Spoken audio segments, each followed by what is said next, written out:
এটা একটা সীমান্ত ফাঁড়ি এলাকা, বাংলাদেশের শেষ সীমান্ত, পোলাডাঙ্গা সীমান্ত।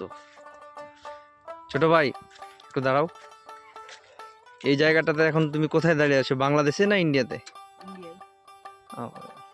এই যে ছাগলগুলা চড়ছে এখানে, খাচ্ছে, ঘাস খাচ্ছে, এগুলো কি বাংলাদেশে না ইন্ডিয়ার মধ্যে? তোমাদের বাসা বাংলাদেশ নাকি? তো এখানে যে থাকছো, ইন্ডিয়ান পুলিশ, বিএসএফ কিছু বলে না তোমাদেরকে?